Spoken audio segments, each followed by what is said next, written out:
Hi guys, it's Friday, March 20th, 2020. This is probably take 12 and the last one I got like almost all the way through and I realized that the video wasn't running.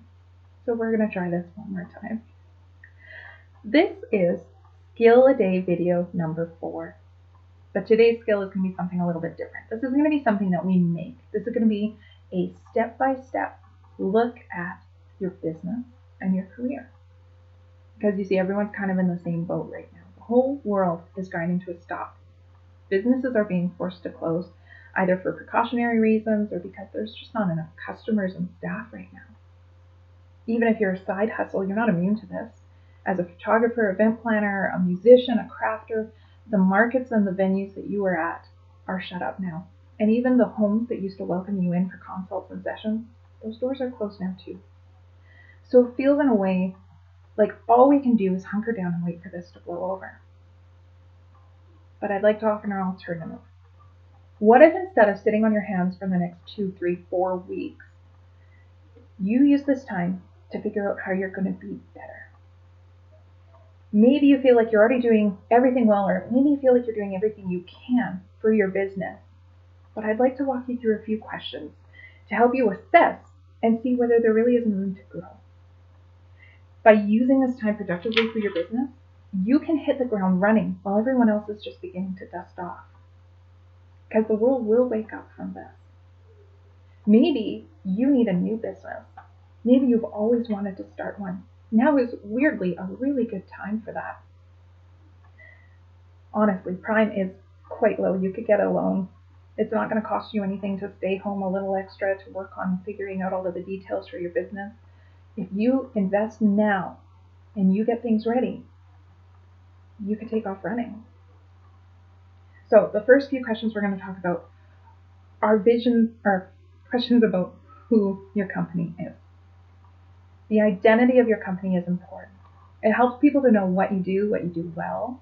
It also helps you to make cohesive decisions for your company and ensure it's always pointing in the right direction. So first, what do you do? This might seem like a really basic question, but it's got lots of layers to it. What is the product or service that you built your company around? Maybe it's just one key product that you're really excited about. Okay? Maybe it's one service, or maybe it's a whole bunch of services that fit under one umbrella. Okay?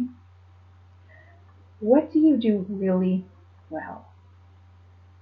Is that actually the same answer as what do you do? Because if it's not, you need to be looking at that. And also, what do people think you do really well? Is their perception of it the same as yours? Because if not, maybe you need to be looking more at what people are really interested in and what people are really appreciating about your company, and use that to adjust how you identify your company. The thing that you're offering, is this something that people really need? And is it something that you have to convince them to buy, or do you just have to convince them to buy it from you? Because if it's something that people need anyway, there's probably other people selling this. So why would somebody come and buy it from you over the business down the street?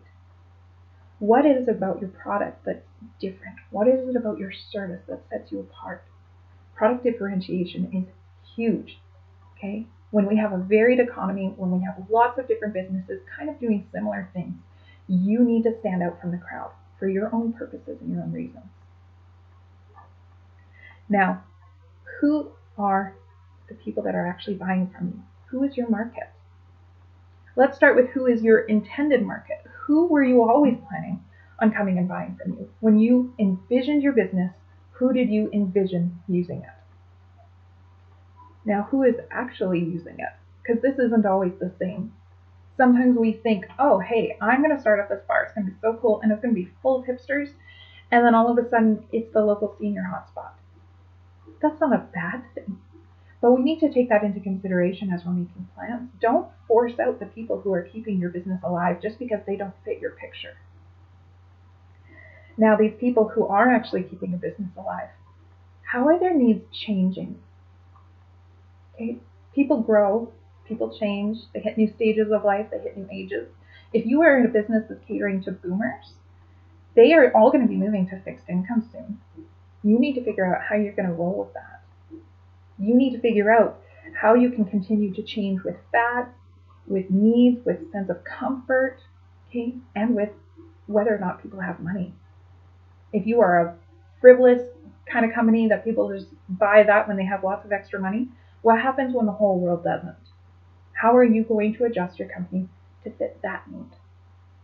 And you need to look at this not just for this year. You need to look at this for 1 year, 3 years, 5 years, 10 years down the road. Okay? Are there new markets that you can be tapping into? As a food truck, maybe you hit up a lot of street festivals, markets, things like that. What about weddings? What if you started catering weddings? Maybe you're a musician. Again, you hit up the big public areas and the spaces like that. What though if you started to offer in-home services and performances? What if you hired yourself out for singing telegrams? There are options out there. You just have to be a little bit creative and look for them. Maybe you're a cafe. Maybe you're going to look into, having a little cart that goes around in the summer and offers affogato at doors, because I would buy that. My goodness, would I ever buy that? Somebody please do that. But as you're looking at all of these different ways to expand your market, you need to make sure you don't upset your intended and initial market. You can ask a local donut company how well that worked for them. Okay, don't push out the people who are really running your business just to try and get new people in the door. That won't end in expansion. That will end in a flop. Now, next question is, what is your company about? This encompasses your values like family and local support, innovation, breaking barriers, and also your mindsets like joy and compassion and mindfulness. And you need to figure out what's really important to you as a company. And then you need to build goals off of that. Is your biggest goal to be the biggest? Is your biggest goal to offer more products and continue expanding that? Is your biggest goal to never be tied down and always be innovative and always be doing something new? You can figure that out once you figure out who you are. Have you ever tried planning a kid's birthday party? The very first thing I do when I do a party is I pick a theme. Because as soon as you say dinosaur party, I'm saying, great, we're going to watch Land Before Time, we're going to have a dinosaur cake, we're going to have Dino Track cookies. All of these decisions just become so much easier. Because when you have a strong through line or identity, making decisions is easy. Because ideas flow out of a strong identity. So say your company is about community. Say you have a restaurant. Obviously, you're going to be serving locally brewed beer. You're going to have your walls decorated with locally made art. And you're going to support community events. There's a company in Lacombe called Cilantro and Chive. They are wonderful at this. Everyone knows that they have a strong value for community. Maybe your company wants to be about social and environmental responsibility. For some places, it's really hard to make the decision to spend more money on compostable products. But for you, that's a no-brainer because that's important to you. So that's where your money and your expansion is going to go. We're going to look briefly now at price points and marketing. My husband's family grew up playing this board game called Oil Man. It's pretty obscure, you might not have heard of it. It's basically Econ 101 in board game format. You buy land and you spend money to drill for oil. Okay? The deeper you drill, the more it costs, but the more payout you get for the oil you find deep down. So you want to find oil deep down, but that's expensive. So at the start of the game, what you really need is cheap oil. Something that costs a little and that gives you a little more in return. And it helps you build your bank account so that you can focus on the bigger, better, more important things.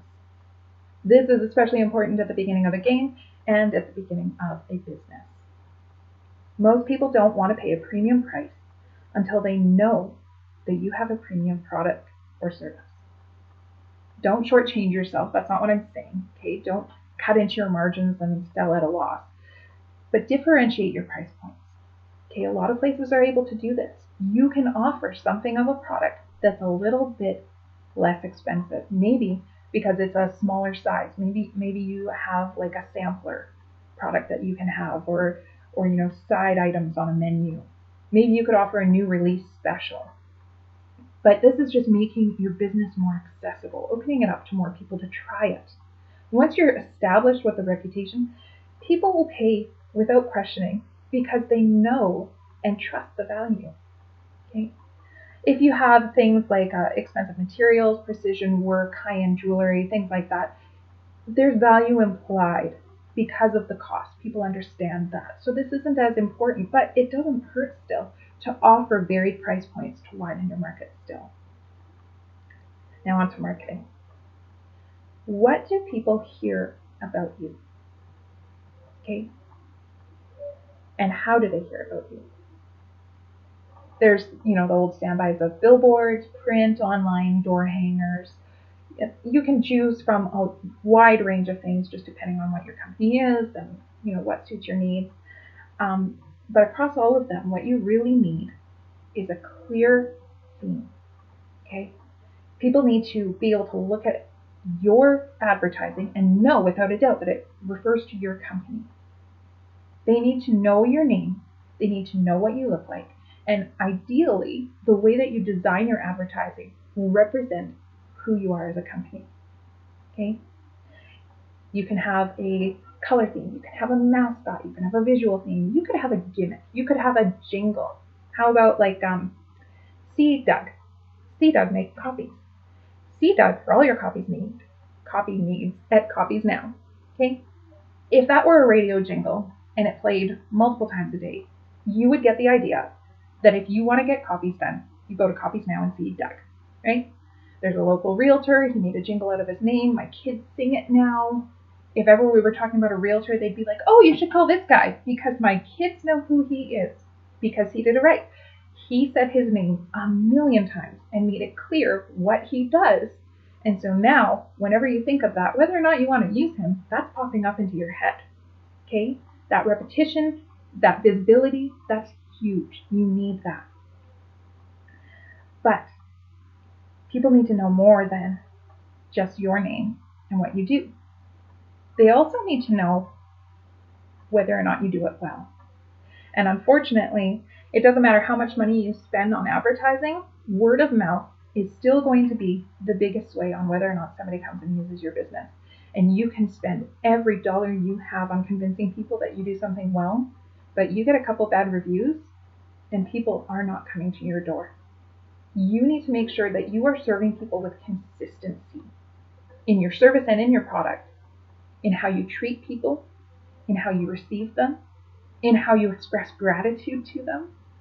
Okay, these are things that are absolutely invaluable. Maybe you're a wholesaler. Are you going in and actually connecting with these businesses who use your products? Because they might still continue to use your products, but are they putting your product at the front of the cooler or at the back where no one can see it?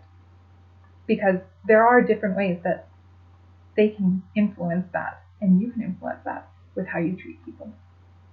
You need to connect, really connect with people. And you need to be engaged in your community. Okay? Donate stuff. Support local businesses. Support local charities. Talk with people online. Don't just funnel them through to some automated message.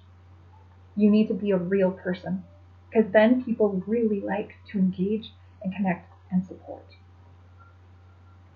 Now, maybe you're not an entrepreneur. Maybe you're an employee and you know that about yourself. So what do people think when they hear your name? What is your identity as an employee? Okay. Do people think of you as a hard worker, as a problem solver, punctual, or as lazy, and somebody who likes to shirk their work, as somebody who, is just there to get paid? If you invest in your skills in this season, what do you think can happen for your career? If you spent a month at home really digging deep and trying to figure out how you could be a better employee, where do you think you'll be in a year? Maybe you don't have a job. Maybe with all this uncertainty, you're not sure where you're going back to for work. There are places like Career Assistance Network that you can go. You can get them to train you. They will give you skills and they will update your resume. So when the world wakes up and gets back to normal, you can jump on that opportunity. Obviously, this is not exhaustive, but I just want you to really think about your business, your career, what you're doing, and how you can do it better. Don't waste this time. Use it well. Now, for everyone who waited 15 minutes for this part, we are going to talk about our sourdough. I just need you to feed it. If you look at it, it should look like the top of a pancake before you flip it over. It's going to be bubbly all across the top with the batter stretched over the bubbles. Okay?